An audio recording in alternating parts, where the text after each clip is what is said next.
दोस्तों, आज एक प्रतिष्ठित लेखक, एक कुशल वक्ता, प्रसिद्ध दलित साहित्य चिंतक डॉक्टर जयप्रकाश करदम जी का जन्मदिन है और मैं भी अपने को उन सौभाग्यशाली लोगों में शुमार करती हूँ जिन्हें डॉक्टर जयप्रकाश करदम जैसे महान व्यक्तित्व से मिलने का अवसर मिला है।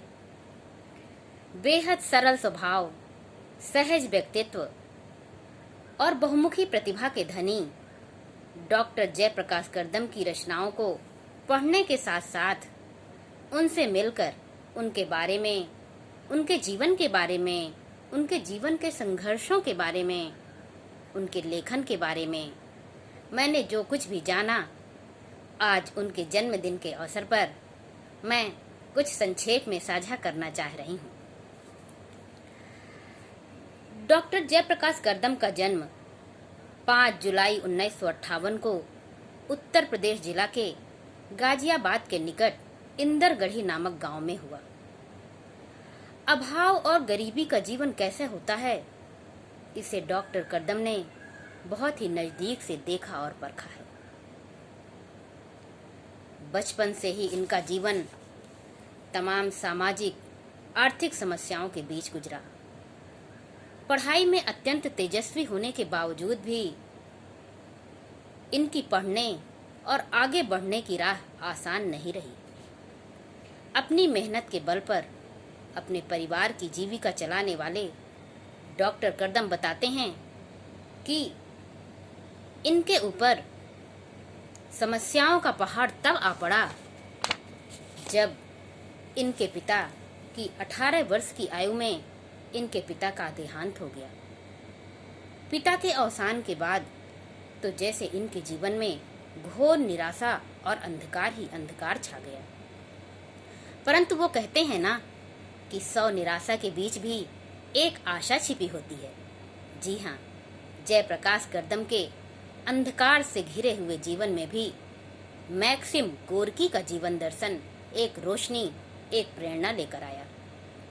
मैक्सिम गोर्की के जीवन दर्शन को पढ़कर इनके जीवन में एक आशा का संचार हुआ और इन्होंने सोचा कि जब गोर्की बचपन से इतने कष्टों, इतने अभावग्रस्त हालातों के बीच रहकर इतने बड़े, इतने महान व्यक्तित्व बन सकते हैं, तो उनके सामने तो मेरा दुख कुछ भी नहीं। और इस प्रकार अपने जीवन के शुरुआती जीवन में गोर्की के जीवन दर्शन ने जयप्रकाश करदम को बहुत हिम्मत प्रदान की और जिंदगी को एक नए तरीके से, एक नए अंदाज में देखना सिखाया। इसके बाद इन्होंने विपरीत हालातों के सामने कभी अपने हथियार नहीं फेंके, बल्कि हालात को अपने मुताबिक होने के लिए मजबूर कर दिया। वो कहते हैं ना, खुदी को कर बुलंद इतना कि खुदा खुद हर बंदे से पूछे, बता तेरी रजा क्या है। बिल्कुल सही, इन्होंने सारे संघर्षों को, सारे हालातों का सामना करते हुए अपनी जो इन्होंने संघर्षों का जीवन भर सामना किया, वह इनके लेखन में भी स्पष्ट दिखाई देता है। इन्होंने दलित साहित्य की लगभग हर विधा में लेखनी चलाई, लेकिन इनका एक कविता संग्रह तिनका तिनका आग में इनके संघर्ष को स्पष्ट देखा जा सकता है। इनकी एक कविता है संघर्ष, जिसका मैं पाठ कर रही हूँ। परवाह नहीं मुझे कि अकेला हूँ मैं, परवाह नहीं मुझे कि अकेला हूँ मैं अपनी लड़ाई में, शक्तिशाली दुश्मन के खिलाफ। मुझे फक्र है अपनी फौज का अकेला सिपाही होकर भी। मैं कभी हारा नहीं, टूटा नहीं, हारते हैं वे जो हारते हैं हिम्मत, कर देते हैं समर्पण प्रतिकूलताओं के समक्ष। ना हिम्मत हारा हूँ मैं, ना भयभीत हूँ, मूक निष्क्रिय नहीं रहा मैं, ना रहूँगा कभी। कायरों की तरह जारी रहेगा मेरा संघर्ष, ब्राह्मणवादी शक्तियों के खिलाफ अनवरत। इस कविता में के माध्यम से इनके संघर्ष को, के समाज के संघर्ष को स्पष्ट देखा जा सकता है। जी हाँ, लेखन को समाज परिवर्तन का एक माध्यम मानने वाले डॉक्टर जयप्रकाश करदम ने दलित साहित्य की लगभग सभी विधाओं में अपनी लेखनी चलाई है और दलित समाज में व्याप्त विसंगतियों और विषमताओं के विरुद्ध अपनी आवाज बुलंद की है। स्वयं भुक्त भोगी होने के कारण इन्होंने समाज के दुख दर्द को बहुत ही गहराई से समझा है और इसीलिए इनके लेखन में जो है समाज के हर वर्ग, समाज के दुख दर्द स्पष्ट रूप से नजर आते हैं। इनके लेखन की सबसे बड़ी विशेषता है कि ये केवल उत्पीड़ित, शोषित, वंचित समाज की समस्याओं का ही चित्रण नहीं करते, बल्कि उनसे मुक्ति का रास्ता भी दिखाते हैं। वो कहते हैं कि सच को सच की तरह कहने का साहस इनकी कविताओं को, इनके लेखन को विशिष्ट बनाता है। आज उन्हीं की एक कविता अप दीपो भव का पाठ करते हुए मैं उनके लेखन की विशिष्टता पर प्रकाश डाल रही हूँ। कविताओं के क्षेत्र में देखें तो इन्होंने 3 महत्वपूर्ण कविता संग्रह लिखे हैं।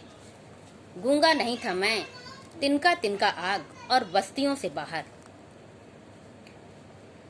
यह कविता तिनका तिनका आग कविता संग्रह में प्रकाशित उनकी पहली ही कविता है अप दीपो भव, जो उत्पीड़ित शोषित समाज को जागरूक करती है, उनमें एक चेतना भरती है। मैं उस कविता का पाठ कर रही हूँ। अप दीपो भव। तुम भूखे सही स्वाभिमान मत छोड़ो, तुम भूखे सही स्वाभिमान मत छोड़ो, दरिद्र सही लाचार मत बनो, बेशक अंधकार में घिरे हो निराश और निष्क्रिय मत बनो, कष्ट का कीर्ण सही कोई मार्ग अगम्य नहीं है, कोई लक्ष्य अप्राप्य नहीं है, अंतहीन नहीं है कोई दुख, हर समस्या का हल संभव है। पैदा करो अपने अंदर न्यूटन का सा आत्मविश्वास, पैदा करो अपने अंदर न्यूटन का सा आत्मविश्वास, जो कहता था मुझे लोहे की छड़ और पृथ्वी पर खड़े होने की जगह दे दो, मैं पृथ्वी को हिला दूंगा। सीखो अब्राहम लिंकन से कि अभाव में रहकर भी आगे बढ़ा जा सकता है। सीखो अब्राहम लिंकन से कि अभाव में रहकर भी आगे बढ़ा जा सकता है। प्रेरणा लो अंबेडकर से कि तोड़ी जा सकती हैं उत्पीड़न की जंजीरें, ढूंढा जा सकता है मुक्ति का मार्ग। जिंदगी का हर युद्ध मैदान से पहले मस्तिष्क में लड़ा जाता है। डरोगे या हिम्मत हारोगे तो किसी भी मोर्चे पर जीत नहीं पाओगे। याद रखो यह भी, छोटे लक्ष्य के साथ किसी ऊंचाई तक नहीं पहुंचा जा सकता। याद रखो यह भी, छोटे लक्ष्य के साथ किसी ऊंचाई तक नहीं पहुंचा जा सकता। आगे बढ़ना है यदि तो अपने लक्ष्य को बड़ा बनाओ। तमसो माँ ज्योतिर्गमय की याचना छोड़ अप दीपो भाव को अपनाओ। तमसो माँ ज्योतिर्गमय की याचना छोड़ अप दीपो भाव को अपनाओ। जयप्रकाश करदम की यह कविता अप दीपो भाव एक उत्पीड़ित, वंचित, स्वाभिमान से हार चुके, अपनी अस्मिता को तलाशते लोगों में एक आत्मविश्वास भरती है, उनमें एक चेतना का संचार करती है। मैक्सिम गोर्की, डॉक्टर अंबेडकर जैसे व्यक्तित्वों से प्रभावित डॉक्टर करदम अपने लेखन में भी ऐसे प्रतीकों को रखते हैं, अब्राहम लिंकन, अंबेडकर, न्यूटन, जिन्होंने जो ऐसे प्रतीकों को लेते हैं ये जो यथार्थ की दुनिया से संबंध रखते हैं, जिन्होंने अपनी जिंदगी में आगे बढ़ने के लिए अनेक अभावों और संघर्षों के साथ अपने लक्ष्य को प्राप्त किया है। अनेक संघर्षों, अभावों, परेशानियों को झेलते हुए जिन्होंने सफलता अर्जित की है, जिन्होंने अपने लक्ष्य को प्राप्त किया है, अपने अस्तित्व को पहचाना है। और इनकी कविताएं अपने पाठकों में एक आत्मविश्वास पैदा करती हैं, चेतना का संचार करती हैं और कुछ करने, कुछ कर सकने, कुछ कह सकने और आगे बढ़ने का पुरजोर साहस पैदा करती हैं। मानवीय समता और स्वतंत्रता की चाहत लिए इनकी कविताएं अपने अधिकार मांगती हैं। करदम कहते हैं कि आपके जो अधिकार हैं उनको प्राप्त करने के लिए आप रुके नहीं, आप डरे नहीं और ना ही आप किसी के भरोसे बैठे रहें, बल्कि अपनी आवाज़ खुद उठाएं। तम सो वो कविता के माध्यम से कहते हैं कि तम सो माँ ज्योतिर्गमय की याचना छोड़, अप दीपो भाव अपनाओ। दलित समाज को, समाज में बदलाव की चेतना को के पक्षधर डॉक्टर करदम कहते हैं कि कौन कहता है कि व्यवस्था को बदला नहीं जा सकता। यदि व्यवस्था में कमजोरी है, यदि व्यवस्था एक ऐसी कोई व्यवस्था है जो मनुष्य के पतन का कारण बनती है, तो उसे बदला जाना चाहिए, उसे बदला जा सकता है। वो कहते हैं ना कि कौन कहता है आसमां में सुराख नहीं हो सकता, बस एक पत्थर उछालने की देर है। जी हाँ, इसी परिवर्तन और बदलाव की चेतना से सरोबार इनका लेखन उत्पीड़ित, शोषित, सामाजिक न्याय से वंचित समाज में एक जोश भरता है, एक चेतना जगाता है। कुछ पंक्तियों के माध्यम से मैं इनके लेखन की अर्थवत्ता को बयां कर रही हूँ। एक टहनी एक दिन पतवार बनती है, एक चिंगारी दहक अंगार बनती है।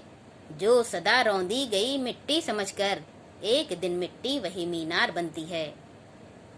जी हाँ, अपने साहित्य के माध्यम से, अपने लेखन के माध्यम से समाज में बदलाव लाने के लिए उत्सुक दलित जयप्रकाश करदम एक ऐसे रचनाकार हैं जो एक बनी बनाई राह में नहीं चलते, बल्कि जहाँ पर इन्हें गलत लगता है वहाँ परंपरा से हटकर चलने में भी ये विश्वास रखते हैं।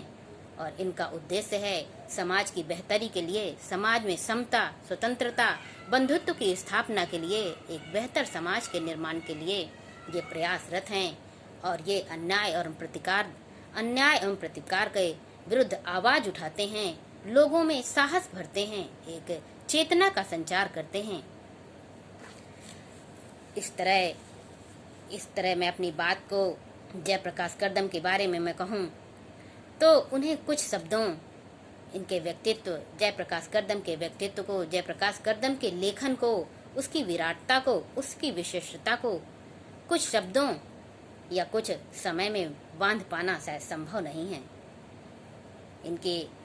इसीलिए इनके लेखन की सुउद्देश्यता या इनके लेखन के लिए मैं यह जरूर कहना चाहूँगी कि ऐसे लेखक के लेखन को जरूर ज़्यादा से ज़्यादा लोगों को पढ़ा जाना चाहिए, सुना जाना चाहिए, ताकि समाज की बेहतरी के लिए संघर्षरत एक समता युक्त समाज के लिए, एक सबका हित जिसमें सबका हित निहित हो, ऐसे राष्ट्र की परिकल्पना को लिए हुए, जो इनके राष्ट्र की परिकल्पना का सपना है, उस राष्ट्र के निर्माण के लिए हम सब लोगों को मिलकर योगदान करना चाहिए। धन्यवाद।